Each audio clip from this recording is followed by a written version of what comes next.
국민연금 아무 때나 받으면 큰일 납니다.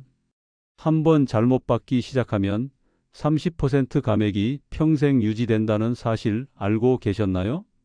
안녕하세요. 저는 노인복지학 교수 강민준입니다. 27년간 수많은 어르신들과 상담하며 연금 수급으로 인생이 달라진 분들을 보았습니다. 특히 1962만 1969년생, 지금 수급 시기를 결정하신다면 반드시 이 영상을 보셔야 합니다. 잘못된 결정 하나로 평생 1억 원 가까이 손해보시는 분들 생각보다 많습니다.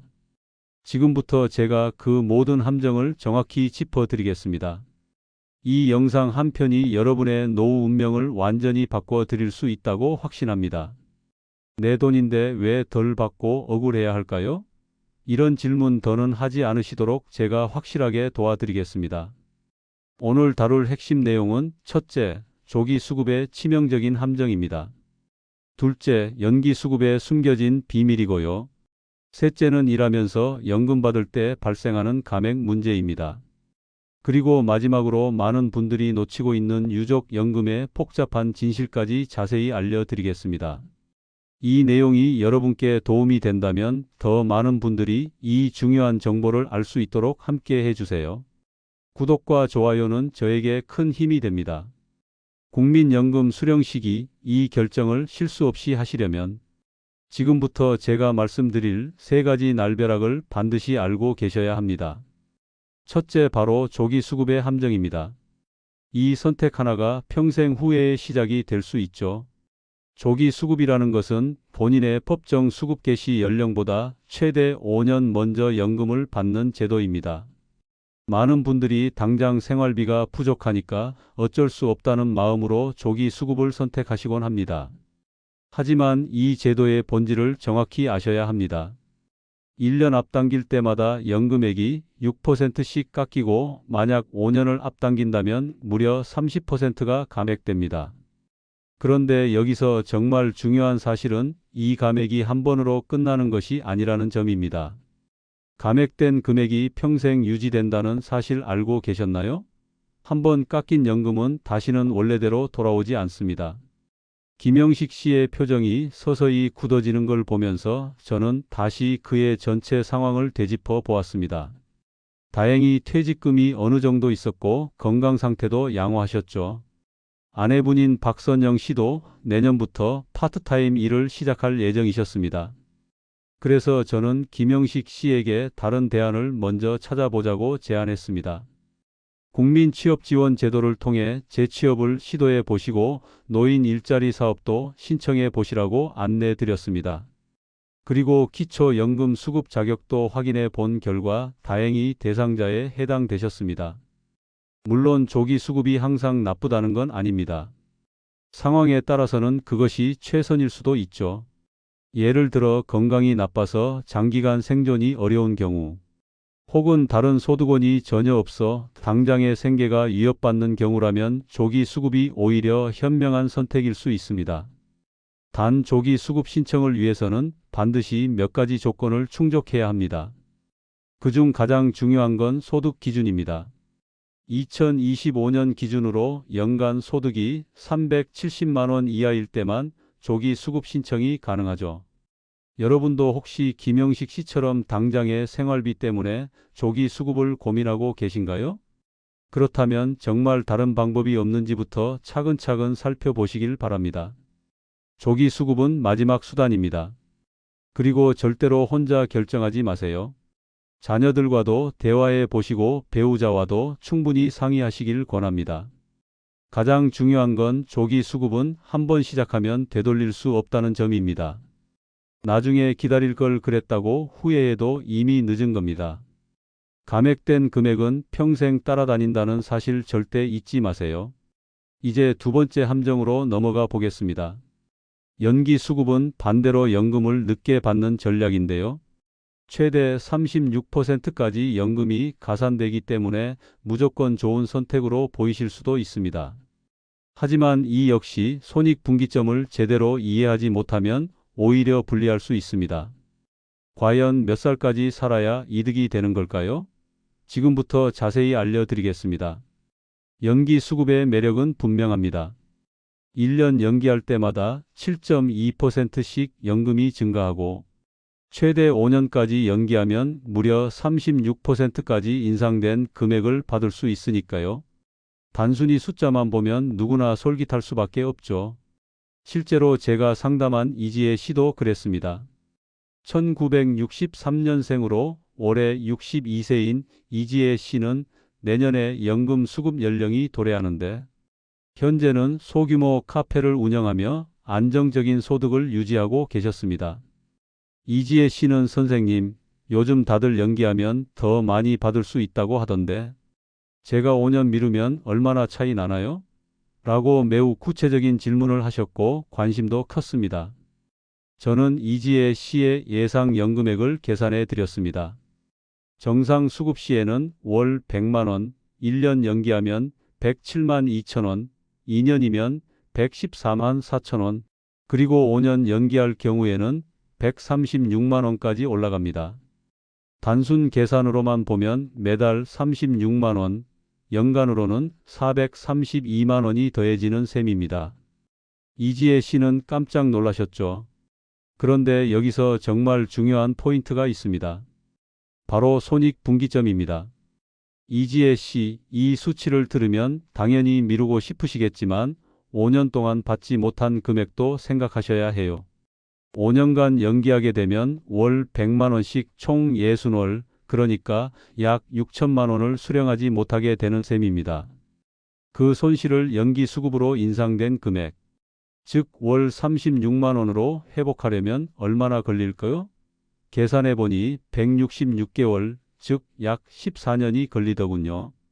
67세부터 받기 시작하면 81세까지는 살아야 손익분기점에 도달한다는 말입니다. 평균 수명 기준으로는 약 79세 정도죠. 79세까지 건강하게 살 자신 있으신가요? 이 질문에 이지혜 씨는 잠시 말을 잃었습니다. 아버지가 74세에, 할아버지도 75세에 돌아가셨다고 하셨거든요. 가족력을 고려하니 불안해지신 겁니다. 그럼 저는 연기하면 안 되는 건가요? 라는 질문에 저는 이지혜 씨의 전반적인 상황을 다시 분석해 보았습니다. 카페 수익이 월 300만 원 정도로 안정적이고 건강 상태도 양호하셨습니다. 게다가 배우자분인 최성민 씨는 공무원으로 근무 중이라 퇴직 후 연금을 받게 될 예정이셨죠. 이런 조건이라면 이지혜 씨는 연기 수급을 적극적으로 고려해 볼 수 있는 분이었습니다. 또한 저는 연기 수급의 융통성 있는 장점도 함께 설명드렸습니다. 예를 들어 처음에는 2년만 연기해 보시고 그 사이 건강이나 사업 상황에 변화가 생기면 그 시점에서 신청해도 됩니다. 그 경우에도 연금은 14.4% 인상된 상태로 수령할 수 있는 거죠. 또 하나, 부양가족연금은 연기 수급과 무관하게 원래 금액 그대로 받을 수 있습니다. 예를 들어 이지혜 씨가 연금을 5년 연기하더라도 배우자가 받을 부양, 가족연금은 전혀 줄어들지 않는다는 의미입니다. 그럼 저는 언제까지 연기하는 게 좋을까요? 이지혜 씨의 마지막 질문에 저는 단계별 전략을 제안드렸습니다. 우선 2년 정도 연기하면서 건강 상태와 사업 상황을 지켜보신 후 그때의 판단으로 최종 결정을 내리는 방식이 가장 현실적이면서도 유연한 전략이 될 수 있다고 말씀드렸죠. 그래서 저는 이지혜 씨께 상황을 지켜본 후 추가로 연기할지 여부를 결정하라고 조언드렸습니다. 연기 수급은 단순히 더 받을 수 있다는 계산만으로 결정할 수 있는 문제가 아닙니다. 반드시 고려해야 할 핵심 요소들이 있죠. 현재의 소득 상황, 건강 상태, 가족 배우자의 연금 수급 여부, 그리고 이미 준비된 노후 자금이 어느 정도인지까지 이 모든 것을 종합적으로 판단해야 합니다. 여러분은 어떤 상황이신가요? 만약 현재 소득이 안정적이고 건강도 양호하며 가족 중에 장수하시는 분들이 많다면 연기 수급을 고려해 볼 만합니다. 하지만 반대로 당장 생활비가 급하거나 건강에 대한 불안감이 크다면 굳이 무리할 필요는 없습니다. 연기 수급도 어디까지나 하나의 선택일 뿐입니다. 조금이라도 더 많이 받고 싶다는 마음은 당연하지만 그 선택이 현실적인 조건과 맞지 않으면 오히려 손해가 될 수 있습니다. 무작정 미루다가 결국 받지도 못하고 생을 마감하게 된다면 그보다 허망한 일은 없겠죠. 이제 세 번째, 많은 분들이 놓치고 있는 중요한 함정에 대해 말씀드리겠습니다. 바로 일하면서 받는 연금의 감액 문제입니다. 요즘은 은퇴 이후에도 일을 계속하시는 분들이 많아지고 있는데요. 이 상황에서 연금을 동시에 수령하면 예상보다 큰 손해를 볼 수 있다는 사실 알고 계셨나요? 국민연금을 수령한 뒤 처음 5년 동안은 소득이 일정 기준액을 초과하면 연금이 감액됩니다. 2025년 기준으로 이 기준액은 연간 370만 원입니다.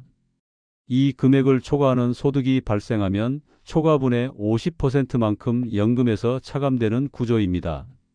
게다가 가족연금도 받을 수 없게 됩니다. 정말 중요한 포인트죠. 제가 상담한 정은미 씨의 사례를 예로 들어보겠습니다. 정은미 씨는 64세에 국민연금 수급을 시작하셨고 매달 80만 원을 받기로 되어 있었습니다. 하지만 택시 운전을 계속하며 연간 약 1,200만 원 정도의 소득을 올리고 계셨죠. 어느 날 정은미 씨가 상담실을 찾아오셨습니다. 선생님, 분명히 월 80만 원 받기로 되어 있었는데 실제로 들어온 건 45만 원이에요.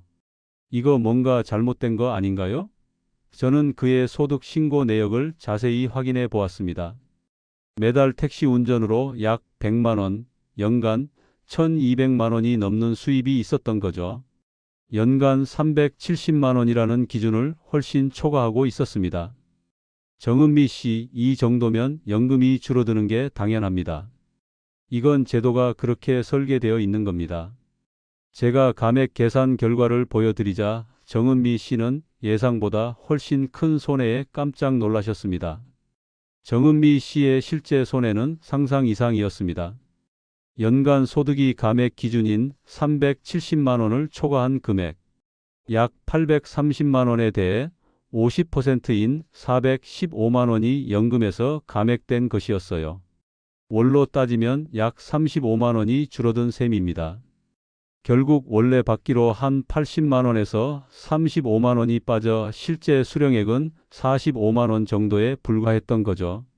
하지만 이게 끝이 아니었습니다. 제가 더 충격적인 사실을 전해드렸습니다.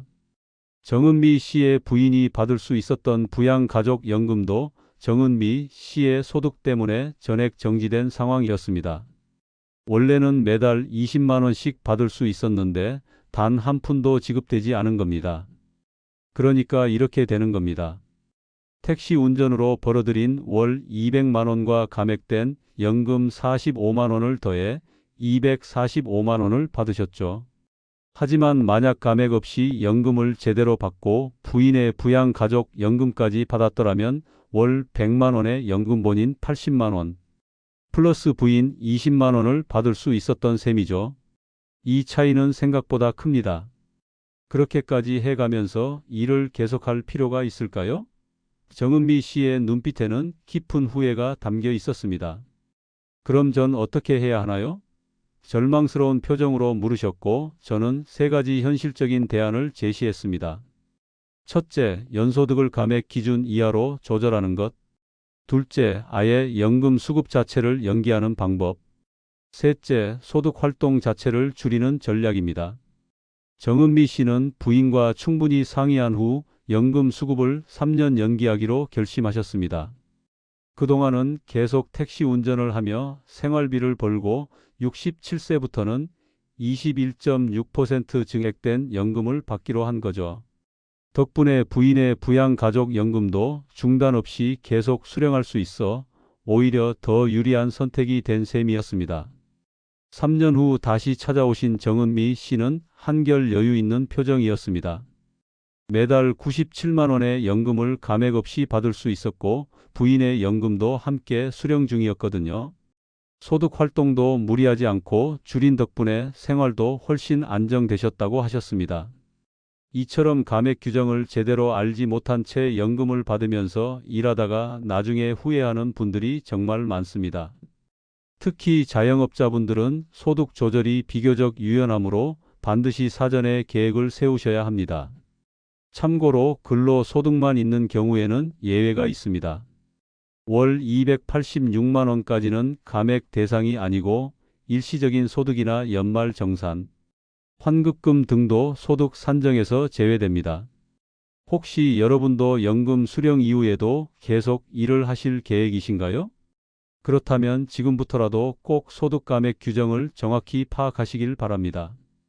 이 차이가 여러분의 노후를 크게 바꿀 수 있습니다. 소득 수준은 반드시 미리 확인해 보셔야 합니다. 자칫하면 번 돈보다 줄어든 연금이 더 많아지는 경우도 있으니까요. 이제 많은 분들이 전혀 예상하지 못하는 네 번째 함정, 바로 유족연금의 감액 문제에 대해 말씀드리겠습니다. 특히 부부가 모두 국민연금 수급 자격이 있는 경우에 많이 발생하는데요. 이건 정말 복잡하고 민감한 부분입니다. 상담 현장에서 자주 듣는 질문이 있습니다. 유족연금을 받고 있는 상태에서 재연금 수급 연령이 도래하면 두 개 다 받을 수 있는 거죠? 많은 분들이 두 연금을 그대로 합산해서 받을 수 있을 거라 기대하지만 현실은 전혀 다릅니다. 이 내용이 바로 오늘 말씀드릴 가장 감정적으로 혼란스러운 부분 중 하나입니다. 제가 상담한 이경미 씨의 이야기를 예로 들어보겠습니다. 이경미 씨는 3년 전 남편인 김동욱 씨를 먼저 떠나보내고 유족연금으로 매달 120만 원을 수령하고 계셨습니다. 남편분이 무려 35년간 보험료를 성실히 납부하신 덕분이었죠. 하지만 이경미 씨 본인도 62세가 되면서 본인의 국민연금 수급 자격이 생겼습니다. 25년간 납부하신 기록으로 보면 본인 연금만 해도 매달 80만 원을 받을 수 있는 상황이었습니다. 그럼 이제 200만 원을 받을 수 있는 건가요? 이경미 씨의 질문에는 기대가 섞여 있었지만 저는 조심스럽게 고개를 저었습니다. 아쉽지만 그렇게 되지 않습니다. 국민연금 제도상 유족연금과 본인연금은 중복수급이 제한됩니다. 두 연금 중 하나를 선택하거나 아니면 병급, 즉 부분 병합 신청을 해야 하죠. 병급을 선택할 경우 본인연금은 100% 수령할 수 있지만 유족연금은 30%만 수령 가능합니다. 이경미 씨의 경우로 계산해보면 본인 연금 80만 원 플러스 유족 연금 120만 원의 30%인 36만 원, 총 수령액은 116만 원이 되는 겁니다. 현재 받고 계신 120만 원보다 오히려 줄어드는 결과였죠. 그럼 지금보다 줄어드는 거네요? 이경미 씨는 당황하시면서 실망스러운 목소리로 되물으셨습니다. 단기적으로 보면 맞습니다. 하지만 장기적으로는 이야기가 달라집니다. 본인 연금은 매년 물가 상승률에 따라 인상되지만 유족 연금은 상대적으로 인상폭이 작습니다. 시간이 흐를수록 두 연금의 차이는 점점 커지는 구조죠. 그리고 한 가지 더 중요한 포인트가 있습니다. 이경미 씨가 향후 사망하셨을 때 자녀가 받을 수 있는 유족 연금은 본인 연금을 기준으로 계산됩니다. 이 역시 장기적인 관점에서 생각해야 하는 부분입니다. 그럼 저는 언제부터 재연금을 신청하는 게 좋을까요? 이경미 씨의 질문에 저는 여러 요소를 종합적으로 고려한 맞춤형 전략을 제안드렸습니다. 저는 이경미 씨의 질문에 신중하게 답변드렸습니다. 건강 상태, 자녀들의 상황, 그리고 다른 노후 자산까지 모두 종합적으로 검토했죠. 이경미 씨는 건강하셨고 외모도 또래보다 훨씬 젊어 보이셨습니다. 어머님은 90세까지 장수하셨고 자매분들도 모두 건강하게 장수하신 가정력이 있었죠. 이런 경우라면 본인 연금으로 전환하는 것이 장기적으로 유리할 가능성이 높습니다. 하지만 반대의 상황도 분명 존재합니다. 건강이 좋지 않거나 가족력이 좋지 않은 경우 유족연금을 그대로 유지하는 것이 더 나을 수 있습니다. 결국 이 판단은 숫자 하나로 결정할 수 있는 게 아니라 각자의 삶과 조건에 따라 달라지는 문제입니다. 그래서 저는 이경미 씨와 함께 구체적인 시뮬레이션을 진행했습니다. 80세까지 생존하실 경우 본인 연금으로 전환하는 것이 유리했고 75세 이전에 돌아가신다면 유족연금을 유지하는 것이 더 낫다는 결과가 나왔죠. 손익분기점은 대략 77세였습니다. 그럼 제가 77세까지 살 수 있을까요? 이경미 씨의 진지한 물음에 저는 고개를 끄덕였습니다. 지금의 건강 상태와 가족력을 본다면 충분히 가능성 있습니다.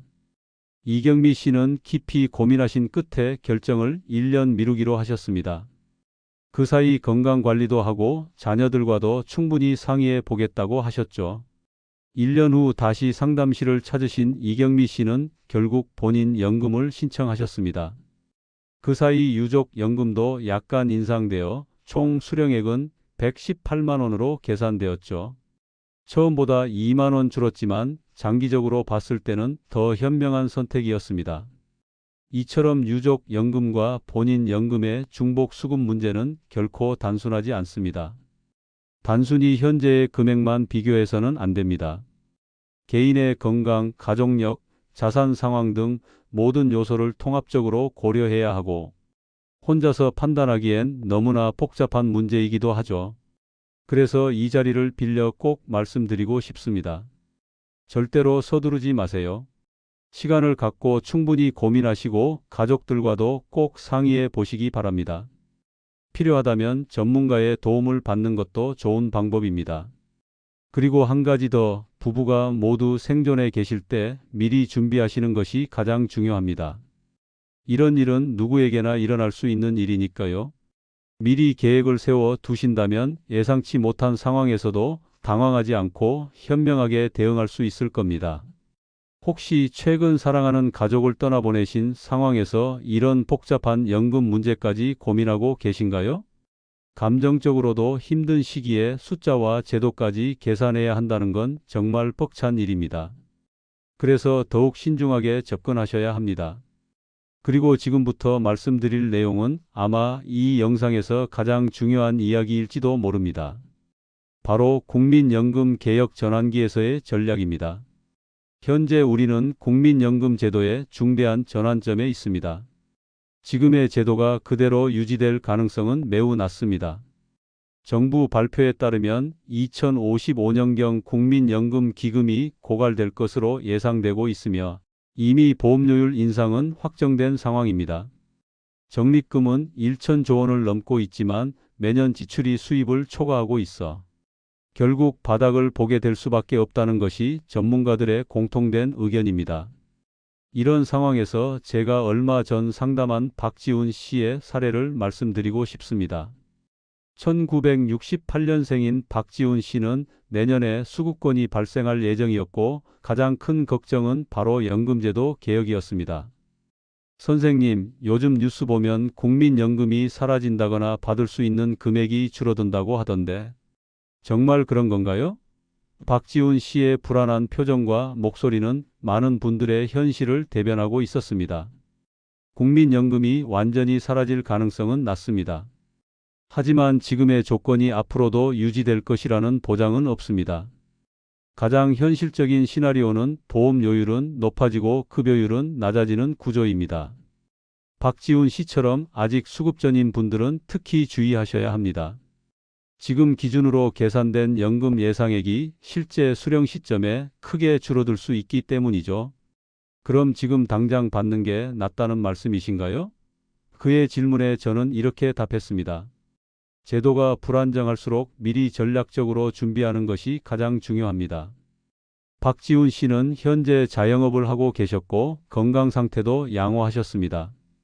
이런 경우에는 오히려 연기 수급을 고려해 볼 만한 조건이었죠.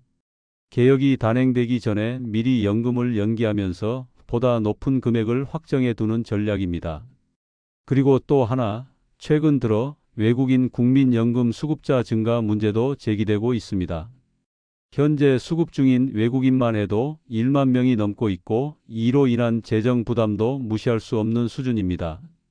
결국 모든 변화는 국민 개개인의 수급 조건에 영향을 줄 수밖에 없는 구조라는 걸 의미하죠. 지금 국민연금을 외국인에게 지급되는 금액이 연간 수천억 원에 이른다고 합니다. 대부분 본국으로 돌아가서 받는 상황이죠. 이런 구조적인 문제가 해결되지 않으면 결국 우리가 받아야 할 연금에도 영향이 갈 수밖에 없습니다. 특히 젊은 세대들의 부담은 점점 커지고 있고 세대 간 갈등도 심화되고 있죠. 그렇다면 우리는 어떻게 대비해야 할까요? 첫째, 지금 제도 내에서 가장 유리한 조건을 찾아야 합니다. 개혁 전에 가능한 많은 혜택을 확보하는 것이 중요합니다. 둘째, 국민연금 외에 노후소득원도 반드시 준비하셔야 합니다. 개인연금, 퇴직연금, 부동산 임대 수익, 사업소득 등 다양한 방법을 통해 노후의 안정성을 높이셔야 합니다. 국민연금 하나만으로는 더 이상 충분하지 않을 가능성이 큽니다. 박지훈 씨도 그런 고민 끝에 결국 2년 연기를 선택하셨습니다. 제도 개혁 전에 더 많은 연금을 확보하고 그 사이 개인연금도 추가로 가입하신 거죠. 매우 현명한 결정이었습니다. 개혁 전후의 전략을 비교하고 지금 이 순간 내리는 결정이 10년, 20년 후에도 후회 없는 선택이 되도록 신중하게 접근하시길 바랍니다. 그리고 정부 정책에도 관심을 가지세요. 국민연금 개혁은 단지 개인의 문제가 아니라 우리 모두의 미래를 결정짓는 문제입니다. 때때로 후보자들의 연금 공약도 꼼꼼히 살펴보시고 여론조사나 공청회에도 적극적으로 참여해 주세요. 지금이 바로 국민연금의 방향이 결정되는 가장 중요한 시기입니다. 오늘 영상에서 제가 가장 전하고 싶었던 메시지는 단 하나입니다. 무조건 당기지도 마시고 무조건 미루지도 마세요. 여러분 각자의 상황에 맞는 현명한 선택을 하시라는 겁니다. 국민연금은 수급 시점에 따라 세 가지 큰 위험을 맞을 수 있습니다. 첫째, 조기 수급 시 평생 30% 감액이 될 수 있고요. 둘째, 소득 활동 중 수급 시 감액과 가족연금 정지라는 위험이 있습니다. 셋째, 유족연금과 중복수급 시 손실이 발생할 수도 있습니다. 이 모든 함정을 피하려면 여러분의 건강, 소득, 가족 구조, 배우자의 연금 상황 등을 모두 종합해서 결정하셔야 합니다. 단순히 금액만 비교해서는 절대 안 되는 이유입니다. 제가 이 일을 하며 가장 보람을 느끼는 순간은 여러분이 후회 없는 선택을 하셨을 때입니다. 반대로 가장 안타까운 순간은 잘못된 정보로 인해 인생의 중요한 결정을 후회하는 모습을 볼 때죠. 그런 분들이 더 이상 생기지 않도록 저는 계속해서 이런 영상을 만들고 있습니다. 특히 1962년생부터 1969년생까지 지금이 바로 가장 중요한 시기입니다. 몇 년 안에 모두 연금 수급 연령에 도달하시게 되니까요. 지금 내리는 결정이 향후 20년, 30년을 좌우할 수 있습니다. 연금은 여러분의 노후를 책임질 가장 중요한 자산이지만 그 하나만으로는 부족합니다. 개인연금, 퇴직연금, 부동산, 사업 등 다양한 방법으로 함께 준비하셔야 합니다. 국민연금은 기본이고 거기에 플러스 알파가 있어야 진정한 노후 대비가 완성됩니다. 혹시 오늘 말씀드린 내용과 비슷한 고민해 보신 적 있으신가요? 가족들과 이런 이야기를 나눠 보신 적 있으신가요? 이 영상이 도움이 되셨다면 꼭 주변의 부모님, 친구, 형제, 자매에게도 공유해 주세요. 당신은 오늘 어떤 결정을 다시 생각해 보시겠습니까? 혹시 서둘러 내린 결정이 있다면 지금이라도 다시 점검해 보세요. 아직 늦지 않았습니다. 현명한 선택이 여러분의 노후를 완전히 바꿀 수 있습니다. 국민연금은 여러분의 노후를 책임질 수 있는 가장 중요한 자산입니다. 이 자산을 어떻게 활용하느냐에 따라 여러분의 삶의 질은 완전히 달라질 수 있습니다. 지금부터라도 신중하게 접근하시고 행복하고 풍요로운 노후를 준비하시기 바랍니다. 끝으로 영상이 도움이 되셨다면 구독과 좋아요 그리고 알림 설정도 부탁드립니다. 댓글로 궁금한 점이나 개인적인 상황을 남겨주시면 가능한 한 답변 드리겠습니다. 다음 영상에서는 기초연금과 국민연금의 관계 그리고 효과적인 수급 전략에 대해 자세히 다룰 예정입니다. 많은 분들이 놓치고 있는 기초연금의 숨은 혜택들도 함께 소개해 드릴게요. 여러분 모두 건강하시고 현명한 선택으로 더 나은 노후를 만들어 가시길 바랍니다. 다음 영상에서 또 뵙겠습니다. 감사합니다.